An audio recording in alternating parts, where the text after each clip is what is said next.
Friday was my last day at my corporate job. Monday, I turned in my equipment and said my last goodbyes.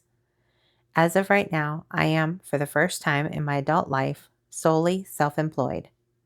But my quitting isn't the story this week. It's the things I've been hearing from people over the last couple weeks when I would tell them I was quitting my job. My successful, somewhat stable career. I mean, let's be honest, how stable is anyone's job nowadays? You're so brave. I wish I could do that. I'm jealous. Over and over, different people, same sentiments basically. And every single time someone says it, I find myself wondering, what exactly is it that they wish they could do? Because I don't think most of them want my life. I don't think they want my business or my bank account or my risk. I think they're responding to something else entirely. And by the end of this episode, I think you'll see it too. Welcome. This is Being Human on Purpose. I'm your host, Sara Olin, and I'm glad you're here.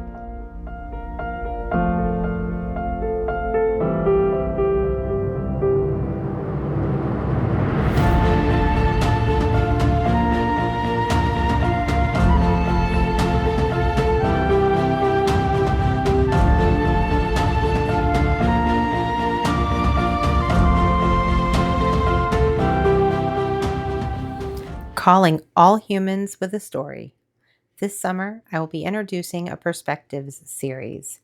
We all have a story, and even if it doesn't seem fantastic or life-changing, it has the ability to make an impact. You are the result of your education, life experiences, cultural background, spiritual beliefs, and personal values. When we take the time to look a little closer at what makes us individuals and how that plays into how we see ourselves, each other, and the world around us, then we become a little more open-minded, compassionate, forgiving, and less judgmental. Everyone deserves to tell their story. So if you'd like to share yours or know someone else who has a story they might like to share, then I'd love to hear from you.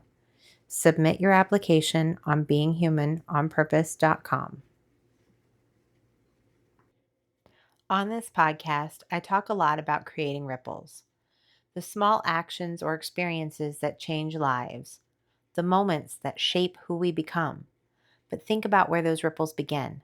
Maybe they begin when a child learns to care about a bird, or notices a rabbit, or writes a kind note to someone who needs encouragement. That's the heart behind my newest endeavor, Feather Haven Post Club. Every month, children receive a screen-free adventure inspired by the real animals that visit my backyard garden. Through stories, activities, kindness challenges, and nature exploration, they are encouraged to slow down, pay attention, and discover that even small acts of kindness can create big ripples. Because today's tiny humans become tomorrow's grown humans, and the world could use a few more kind ones. Visit welcometofeatherhaven.com to learn more. All links can be found in the show notes. Now, back to our episode. Let's back up a couple weeks. Actually, let's just go ahead and back up about a year. I started seriously thinking about quitting about a year ago. But at the time, I was planning on waiting until my business was making at least 60 to 70% of at the time, my current annual salary. Why? Because in the back of my head, I could hear all of the reasons why it was a bad idea otherwise. That was the smart way to do it. I could hear all the risk, all the times I failed in the past. And funny enough, those voices sounded a lot like my parents, even the words they've never uttered before. But that's what we do, isn't it? Thankfully, both of my parents took it way better than I expected, which is just a reminder that my brain always makes situations so much worse than necessary. Even still, I probably stuck around about 3 months longer than I wanted to simply because I dreaded telling my parents. 45 years old, and I still care what they think. When I told my dad that I was quitting my job, his response was, "Okay." Now, I kind of threw it at him very casually in the middle of a conversation, and I kept talking, without giving him time to respond further, really. My dad and I have talked multiple times since then. He's not excited about it. He understands it, or he's trying to understand. Nope, no. He probably doesn't understand it at all, but he's trying to be supportive. But then he said something that told me exactly where his concern was actually coming from. When I was little, he tried to start his own business. He's a mason by trade, a bricklayer most of his life, and he tried to build something of his own with nothing, no support, no safety net, nothing to fall back on. It didn't go the way he wanted. So, when my dad looks at me quitting my job to build something of my own, he's not just looking at me. He's looking at himself 30 some odd years ago and a version of that story that didn't end the way he hoped. That's not a flaw in him. That's just how humans work, isn't it? We hand each other our old stories like they're maps. We mean well. We're trying to protect the people we love from the things that actually hurt us, especially our children, no matter how old they get. Here's something that got a little uncomfortable for me, though, because right around the same time all of this was happening with my dad, I kind of caught myself doing the exact same thing to my own son. My oldest, Billy, just got out of the Marine Corps in April. He's in that messy in-between right now, transitioning out of military life, starting a new job, going back to school, figuring out what civilian life even looks like for him and his young family. And I've been there. I've been there. Before kids, I worked a full-time job and went to school full-time at night. It's a lot. I transitioned out of the military myself while trying to raise two young boys. I know what that stretch of road feels like from the inside. And so when Billy started navigating it, I had all of this ready. All of this hard-won experience sitting right there, waiting to hand to him. And some of it I think is genuinely useful. I'm not going to pretend none of it applies. I think there's real value in him hearing it, if it helps him sidestep a few mistakes I made.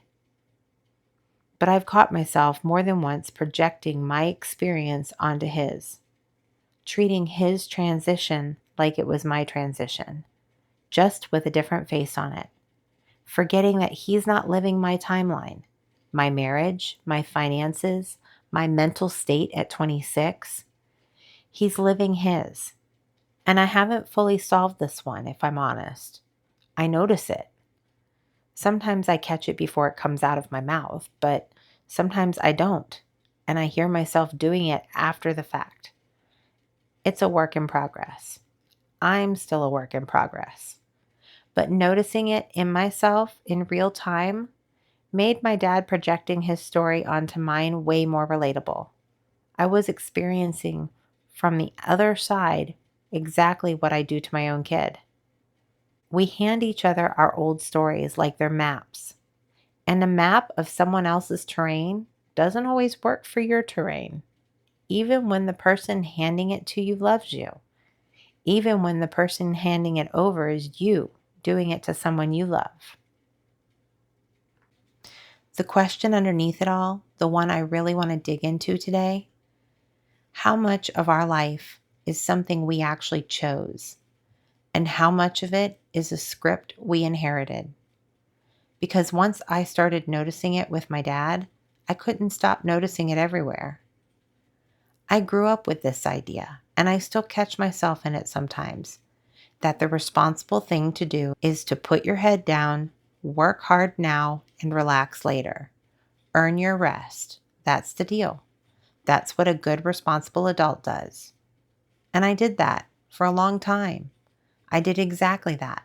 But here's the thing. I'm 45. I'm not at retirement age. I'm not financially set to coast for the rest of my life. Not even close.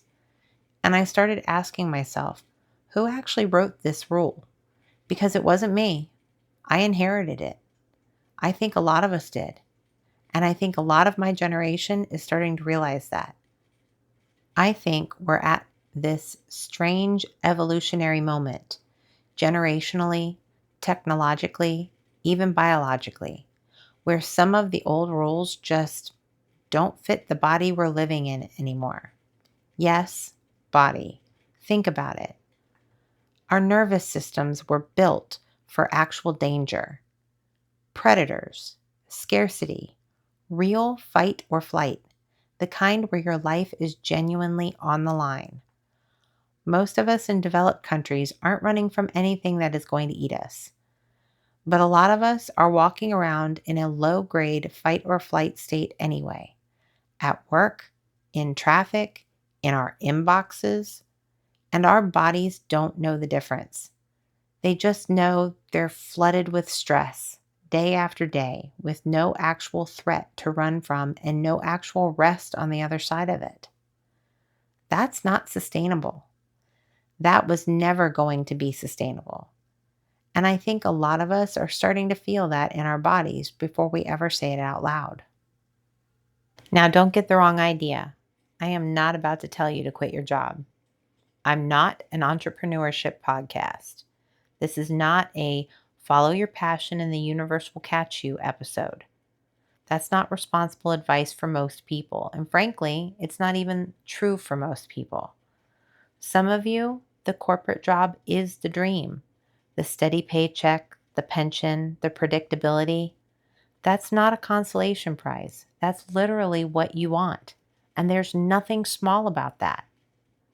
Some of you want ownership and flexibility and the chaos of building something from nothing. That's valid too. Neither one is the evolved choice. Neither one is the brave choice. They're just different shapes of a life. The goal isn't entrepreneurship. The goal is alignment. Although, to be fair, if you asked me when I was little what I wanted to be when I grew up, I would have told you the boss. I would have then tacked on like my Barbara, which, if you haven't been tracking past episodes, Barbara is my grandmother. And when I was little, Barbara was, nope, Barbara is still the boss.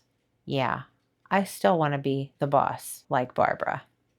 But here's the actual question for you, and I mean this sincerely. Does your work support the life you actually want? Not the life you're supposed to want. Not the life that looks good.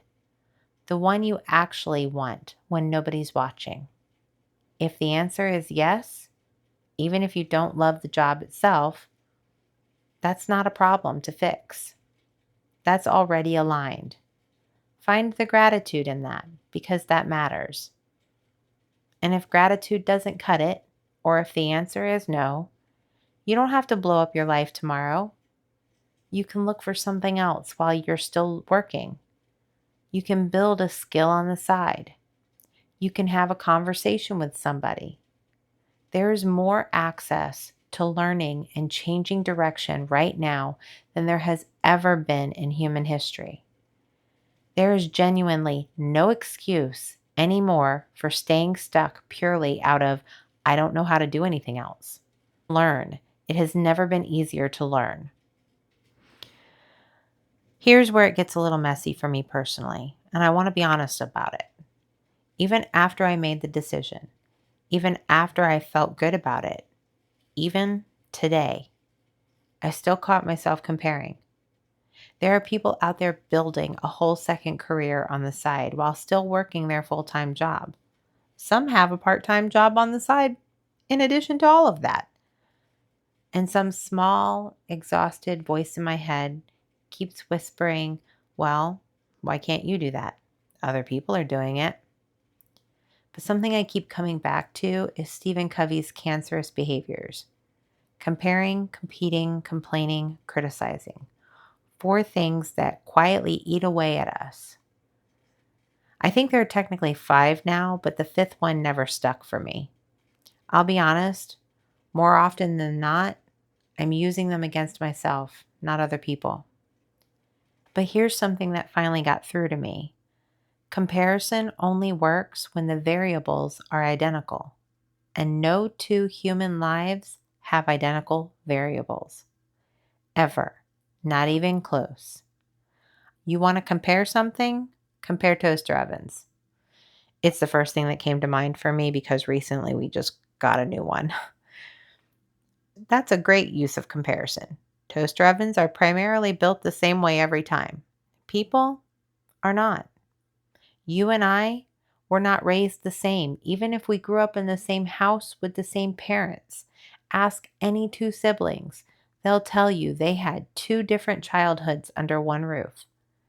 We don't have the same nervous system, the same risk tolerance, the same finances, the same body, the same history.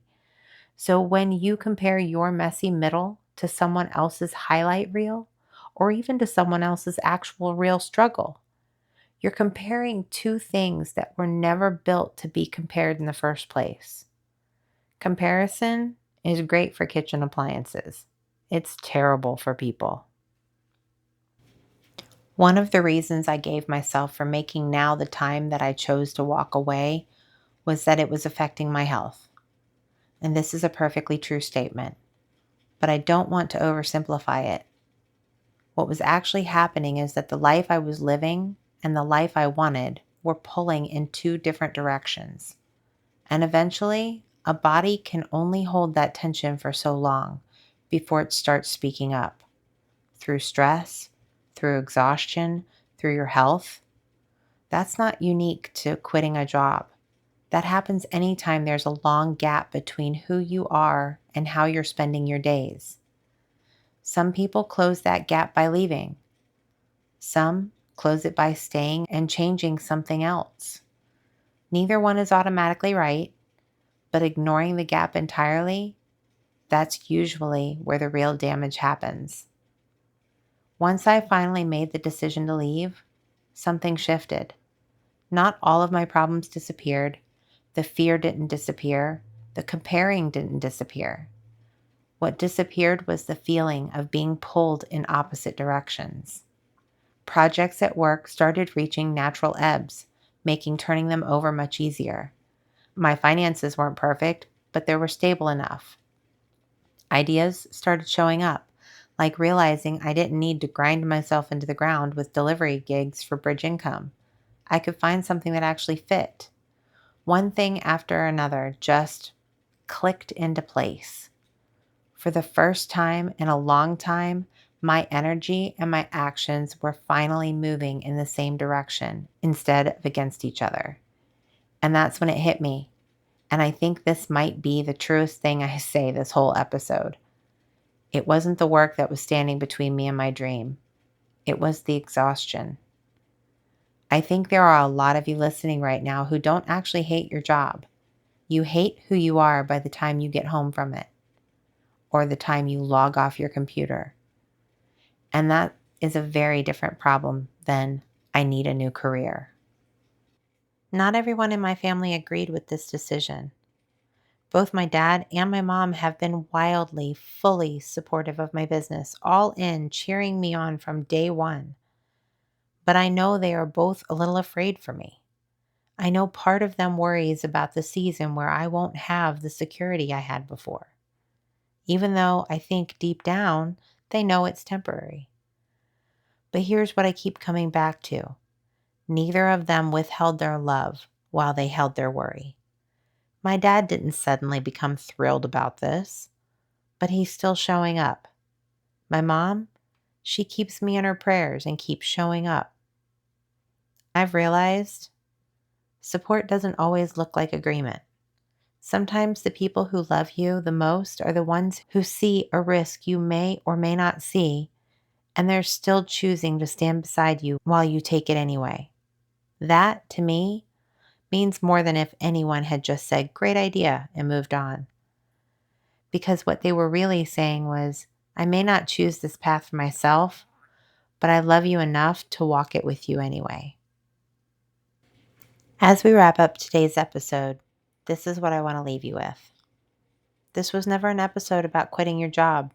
I hope that's clear by now. It's about a question that doesn't care whether you're employed, self-employed, retired, or still figuring it out. If nobody else's expectations mattered, not your parents, not your partners, not your generations, not the version of responsible you inherited somewhere along the way, what would your version of a good life actually look like?